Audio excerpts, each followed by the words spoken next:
Hello കൂട്ടുകാരെ, നമുക്കിതൊരു മാങ്ങയുടെ സലാഡ് ഉണ്ടാക്കിയാലോ? മാങ്ങ കൊണ്ട് ഞാൻ അതിനുണ്ട് ഒരു കൂട് മാങ്ങ എടുത്തിട്ടുണ്ട്. ശകലം വിളഞ്ഞതാണ്. പിന്നെ ഒരു തക്കാളിക്ക്, അല്പം കാബേജ്, ഒരു ക്യാരറ്റ്, ഒരു സവാളയുള്ളി, 2 പച്ചമുളക്. അപ്പം അത് നമുക്ക് ആ സലാഡ് ഉണ്ടാക്കാൻ സൂപ്പറാണ് കേട്ടോ. നമ്മൾ കുക്കുംബർ വെച്ചൊക്കെ അല്ലേ എടുക്കുന്നത്. കുക്കുംബർ ഇതിപ്പോൾ നമുക്ക് ഇതായിട്ട് എടുക്കാം. നമുക്കിതെല്ലാം അതിനകത്തോട്ട് ഇടുവാണേ. കാബേജ്, ക്യാരറ്റ്, സവാളയുള്ളി,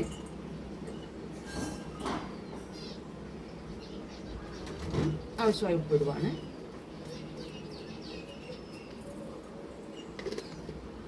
ഒരല്പം പഞ്ചസാര, മാങ്ങയുടെ പുളി ഓരുന്നതുകൊണ്ടാണ് ഇച്ചിരി പഞ്ചസാര ഇടുന്നത്. ഒത്തിരി വേണ്ട, ശകലം പഞ്ചസാര ഇട്ടാൽ മതി.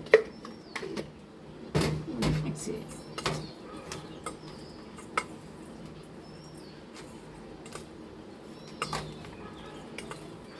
എളുപ്പം നമ്മൾ ചുമ്മാ ഒക്കെ ഇരിക്കുമ്പോൾ ടി വി ഒക്കെ കണ്ടുകൊണ്ടിരിക്കുന്ന സമയത്ത് ഇതൊക്കെ എടുത്താൽ നമുക്ക് നമ്മുടെ ശരീരത്തിന് നല്ലതല്ലേ. പച്ചക്കറികളായാലും എപ്പോഴായാലും നമ്മൾ പച്ചക്കറി ഉപയോഗിക്കുന്നത് ഏറ്റവും നല്ലതല്ലേ. ഇപ്പം മാങ്ങയുടെ കാലമല്ലേ. തൈര് കൂടി ഇതിനകത്തോട്ട് ഒഴിക്കുവാണേ. തൈര് ഒഴിച്ചില്ലെങ്കിലും നല്ല നമുക്ക് കോരി തിന്നാൻ. സലാഡല്ലേ തൈര് ഒഴിച്ചുകൊണ്ട് ഞാൻ മല്ലിയില ഇതിനകത്ത് ഇട്ടിട്ടില്ല. ആവശ്യമുള്ളവർക്ക് മല്ലിയില ഇടാം.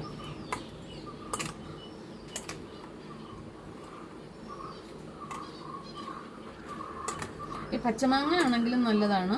ഞാൻ പിന്നെ ഇപ്പോൾ അവിടെ കിട്ടിയത് പഴുത്ത ഈ ചുമന്ന മാങ്ങയാണ്, വിളഞ്ഞ മാങ്ങയാണ്. അതുകൊണ്ട് എനിക്ക് അങ്ങ് എടുത്തന്നേ ഉള്ളൂ.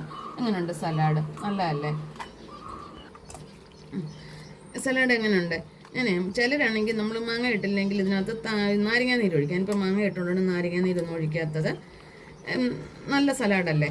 അപ്പോൾ ഈ വീഡിയോ നിങ്ങൾക്ക് ഇഷ്ടപ്പെട്ടില്ലേ? അപ്പോൾ ഫോളോ ചെയ്യാനും ഷെയർ ചെയ്യാനും മറക്കരുത്. ലൈക്ക് അടിക്കാൻ മറക്കരുത്.